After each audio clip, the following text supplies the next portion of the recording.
हिंदू राष्ट्र लोग ये जानना चाहते हैं किस तरह का हिंदू राष्ट्र होगा। यहाँ हमको लग रहा है कि हिंदू राष्ट्र घोषित होने से मुसलमान माइनॉरिटी के लोग सुरक्षित हैं। कभी हिंदू गलत भावना में उससे नहीं देता है। अभी कोई पंडित समझ के दबा रहा है लोगों को, या कोई मतलब हरिजन एसटी ओबीसी है उन लोगों को दबा रहे हैं। क्या जातिवाद वर्ण व्यवस्था के हिसाब से हिंदू राष्ट्र होना चाहिए? क्या मंदिरों में जो है छोटी बिरादरी के लोग जा सकते हैं? जब तक मशीन रहना है, जब तक सरकार रहना है, इसमें कोई दो राय नहीं। मशीन जब तक जिंदाबाद, जब तक सरकार जिंदाबाद। तो अभी हम पहुंच चुके हैं हुसरिया चौराहे पर और यहाँ पर काफी लोग मौजूद हैं। बात करते हैं कि जीरो ग्राउंड की जो स्थिति है वो कैसी है, क्या विकास कार्य लखनऊ में हो रहे हैं या उत्तर प्रदेश में हो रहे हैं। सर शुरुआत आपसे करते हैं, क्या नाम है? वीरेंद्र कुमार यादव। जी, आप कहाँ से? लखनऊ से ही हैं? नहीं, मैं देवरिया से हूँ। देवरिया से हैं। उत्तर प्रदेश की स्थिति क्या है विकास के क्षेत्र में? विकास तो लगभग ठीक ही चल रहा है। सही हो रहा है। योगी सरकार के बारे में क्या सोचते हैं? अच्छे हैं। अच्छे हैं।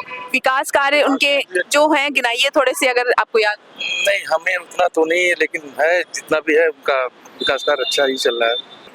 आपको क्या लगता है हिंदू राष्ट्र होना चाहिए? हिंदू राष्ट्र किस तरह का हिंदू राष्ट्र होना चाहिए? क्या जातिवाद वर्ण व्यवस्था के हिसाब से हिंदू राष्ट्र होना चाहिए कि सबका साथ सबका विकास जो भारत सरकार कहती है, देश के प्राइम मिनिस्टर कहते हैं, उस तरह का हिंदू राष्ट्र घोषित करना चाहते हैं लोग। हिंदू राष्ट्र लोग ये जानना चाहते हैं किस तरह का हिंदू राष्ट्र होगा। एक तरह ये चल रहा है, तमाम हिंदू राष्ट्र वाले हिंदू संगठन के लोग कह रहे हैं कि सब जातियों का जो हिंदू जितना जातियाँ है वो एक पराय हिंदू है तो एक पराय। अगर किस तरह के एक पर क्या भागवत कथा कोई पिछड़ी बिरादरी का अनुसूचित बिरादरी कर सकता है? क्या मंदिरों में जो है छोटी बिरादरी के लोग जा सकते हैं? अगर इस तरह का हिंदू राष्ट्र हो तो हम समर्थन करते हैं। अगर वर्ण व्यवस्था में केवल जो एक जाति के व्यक्ति विशेष के लोग अगर कहते हैं कि हिंदू राष्ट्र होना चाहिए तो हम इस चीज़ को हम साथ नहीं देंगे, हम समर्थन नहीं करते हैं। हर जातियों को समान भावना दे। हिंदू है तो हर जाति के लोग हिंदू हैं, क्योंकि जात से कोई ब्राह्मण छोट बड़ नहीं होता है, कर्म से होता है। अगर अनुसूचित जाति का SC ST कोई छोटी जाति का अगर विद्वान हो, संस्कृत विद्यालय में पढ़ा हो, वो भी ज्योतिष पढ़ने का संस्कृत विद्यालय में अधिकार हो, वो भी पीठेश्वर बन सकता है, मंडलेश्वर बन जाए, वो भी भागवत कथा कहे और लोग श्रवण करें। बागेश्वर बाबा को जानते हैं? बागेश्वर बाबा को? हाँ, बागेश्वर बाबा। उन्होंने अभी हाल ही में एक बयान दिया है कि अब मंदिरों में जो अल्पसंख्यक के लोग हैं वो भी जाने चाहिए ताकि इसमें कोई बदलाव हो। वास्तव में बदलाव होगा? नहीं, इस तरह का अगर पूरा देश जो है, इस देश का प्राइम मिनिस्टर सरकार कानून बनाती है हिंदू राष्ट्र के लिए, तो हिंदू राष्ट्र मतलब ही नहीं है कि मुसलमानों से खतरा है। हिंदू राष्ट्र सबका साथ पूरा विश्व कामना हिंदू समाज करता है। सनातन ऐसा धर्म है कि पूरी दुनिया कामना करता है, विश्व में वही धर्म है। लेकिन सबका साथ सबका विकास हो रहा है। जी, यहाँ हमको लग रहा है कि हिंदू राष्ट्र घोषित होने से मुसलमान माइनॉरिटी के लोग सुरक्षित हैं।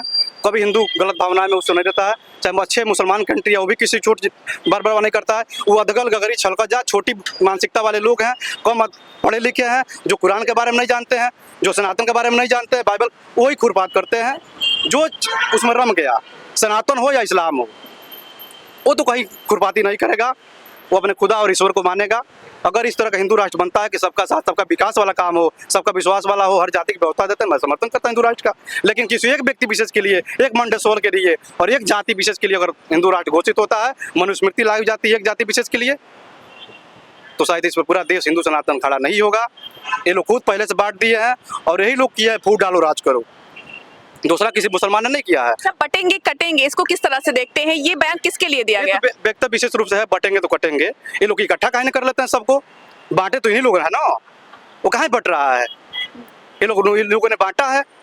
अगर इकट्ठा बांटा है इन लोगों ने छोड़ो SC ST OBC जो इन्होंने कर दिया, व्यवस्था कर दिया है। मंदिरों में कोई ब्रह्मा मंदिर में बड़े लोग, इस देश के राष्ट्रपति जो पूर्व में राष्ट्रपति रही है, उनको जो है रहे हैं, उनको नहीं मंदिर में जाने दिया गया। द्रौपदी मुर्मू को नहीं जाने दी। इनको और जो रामनाथ कोविंद इससे पहले रहे हैं, उनको भी ब्रह्मा मंदिर में रोक दिया गया था।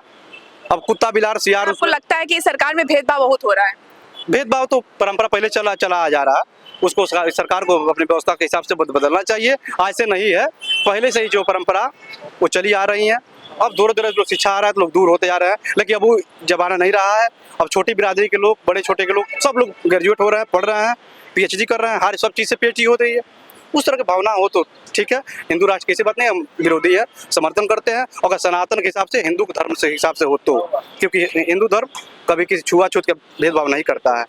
सर कैसे वर्तमान की राजनीति को कैसे देखते हैं और 27 में क्या होने वाला है? फिर से योगी जी हैट्रिक लगाएंगे या फिर बदलाव होगा? देखिए, योगी जी का राजकाज तो ठीक है, लेकिन इसमें कुछ ऐसा है कि जातिवाद का जो मुद्दा है वो ज्यादा है लोगों में। जो गरीब तबके के लोग हैं उनको तक तो पहुंच नहीं रही फैसिलिटी, ऊपर ही ऊपर खाए जाते हैं। हालांकि योगी जी का राज बहुत अच्छा चल रहा है, उसमें कुछ नहीं, लेकिन मेन चीज है कि वहां तक पहुंचेगी बात तब ना, वहाँ पहुंचती नहीं है। अभी कोई पंडित समझ के दबा रहा है लोगों को, या कोई मतलब हरिजन एसटी ओबीसी है उन लोगों को दबा रहे हैं, तो उसमें लोग अगर उठाते हैं तो प्रशासन के साथ में मिलकर वहीं के उनको दबा दिया जाता है। मेन रीजन वो है। अगर इसमें थोड़ा उसका अच्छी कड़क शासन रहेगा तो और अच्छा बेहतर है, शासन अच्छा चल रहा है, लोग गाय से और सांड से ज्यादा परेशान है, इसका व्यवस्था करे सरकार तो बेहतर है। जातिवाद बहुत ज्यादा हो रहा है, आपको लगता है? जातिवाद बहुत ज्यादा है, लेकिन कर रहे हैं लोग ये साइड वाले, सब मेन लीडर तो नहीं करते हैं, सब साइड वाले जो कि दंगा भड़काने के चक्कर में रहते हैं बस वही करते हैं। सर आपसे बात करते हैं, हिंदू मुस्लिम आज का ये लाइन बहुत ज्यादा मतलब चुनाव के दौरान बहुत यूज होता है, बटोगे तो कटोगे, एक रहोगे तो सेफ रहोगे, ये बयान बहुत ज्यादा चर्चा में है, क्या कैसे देखते हैं इसको? हम लोग क्या बोल सकते हैं मैडम, गवर्नमेंट है इनकी, ये जो चाहे कर सकते हैं, कर सकते हैं। जनता जो चाहे वो कर सकती है, जनता चाहे सत्ता बदल सकती है। जब मशीन चल रही है यहाँ पे तो कोई उसमें कुछ कर नहीं सकता। अगर EVM की बात पेपर से अगर ये करा लें और एक भी सीट जीत के दिखा दें तो आदमी कह देगा कि हमें ठीक। या तो हर जगह बेईमानी हो रही है ईवीएम से। तो झारखंड में जो जीती है, विपक्ष जीता है, तो कैसे जीता? क्या ईवीएम में धांधली करके? देखिए, झारखंड की बात मत करिए, झारखंड में जीता है इन लोगों ने खुद ही जितवाया। महाराष्ट्र तो जीत, उत्तर प्रदेश में 2 सीटें जीती उपचुनाव में सपा वो तो जानबूझ के जितवाई है कि तू के अखिलेश जी का गढ़ था वो, इसलिए उनको जितवा दी, नहीं तो वो भी जीत के ले जा रहे थे। अगर वो भी जीत लेते तो थोड़ा सा बवाल हो जाता है यहाँ पे, इसलिए उसको बचा लिया इन लोगों ने कि भैया कम से कम लोगों को कहने के लिए तो हो सकता है। जब तक मशीन रहना है, जब तक सरकार रहना है, इसमें कोई दो राय नहीं। मशीन जब तक जिंदाबाद, जब तक सरकार जिंदाबाद। कौन सी सरकार लाना चाह रहे हैं आप? सरकार जो विकास करे, शिक्षा की तरफ ध्यान दे, लोगों का सुधार हो, हमारा देश आगे बढ़े। बस जात बिरादरी में बट गए तो लोग, हमारा देश पिछड़ रहा ना भाई, पिछड़ना नहीं चाहिए। गरीब आदमी को अगर 10 रुपया बढ़ रहा है तो गरीब आदमी को उससे फायदा होगा, बाकी बीच में वहां तक पहुंचता ही नहीं है, तो फिर करेंगे क्या लोग? अच्छा, किसकी सरकार में विकास कार्य हुए? विकास सबसे ज्यादा हमारे यूपी में अखिलेश, और बाकी और स्टेटों में फिर और सरकारें करती हैं। गुंडागर्दी की अगर बात करें तो गुंडागर्दी खत्म हुई है? गुंडागर्दी कहीं हद तक ठीक भी है, मतलब खत्म हुई है, और कहीं हद तक बहुत ज्यादा है। इसमें बिरादरी मुद्दा ज्यादा है, बिरादरी पक्ष का, मतलब जात विशेष का मुद्दा ज्यादा है। आपस में लोग एक दूसरे की जात बिरादरी देख कर लड़ते हैं, वो सब नहीं होना चाहिए ना। शिक्षित रहेंगे तो लोग लड़ेंगे नहीं। अब इससे नुकसान तो दोनों पार्टी हमारे देश का ही होता है ना। तो और भी लोगों से हम बात करेंगे, आप लोगों से। सर आपसे बात करते हैं, कहाँ से आ रहे हैं? जी मैं यहीं से हूँ। लखनऊ से हैं। लखनऊ में खुद सीएम योगी आदित्यनाथ रहते हैं, क्या लगता है लखनऊ में विकास कार्य हुए हैं? लखनऊ में कहीं पर कोई कमी है जो सरकार को करना चाहिए? बहुत कमी है। जैसे कि जो मेंटेनेंस रोडों का है वो तो अभी पूरा हो ही नहीं पा रहा है। गड्ढा मुक्त का आश्वासन दिए थे, कहीं पूरा नहीं किए। कहाँ से, कौन सी विधानसभा से हैं? हम देवरिया से। देवरिया से हैं। देवरिया बरौद विधानसभा। ओके, तो देवरिया में इस समय कौन सांसद है? देवरिया में जो कि वो कमलेश पासवान। कमलेश पासवान है। कैसा कार्यभार है उनका? बढ़िया काम करते हैं? कभी आते हैं आप लोगों से बातचीत करते हुए, जनता के बीच आते हैं? नहीं, जनता के बीच नहीं आते, कभी नहीं आते हैं। उत्तर प्रदेश में जो कार्य हुए हैं, किसकी सरकार में हुए? आपको क्या लगता है, योगी सरकार में कुछ विकास कार्य हुए हैं या सपा की सरकार में? बसपा सरकार में कम है। मायावती जी। तो क्या मायावती को दोबारा आना चाहिए? बिल्कुल आना चाहिए। मायावती काम भी तो नहीं कर रही है इस वक्त, ना जमीनी स्तर पर उतर रही है। बिल्कुल उनका काम जमीनी स्तर पे हो रहा है। हो रहा है, बिल्कुल हो रहा है।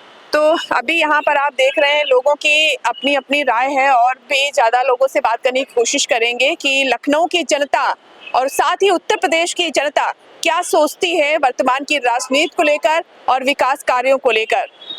बने रहें News7 मीडिया के साथ, हमें फॉलो करें YouTube, Instagram, Facebook और Twitter पर।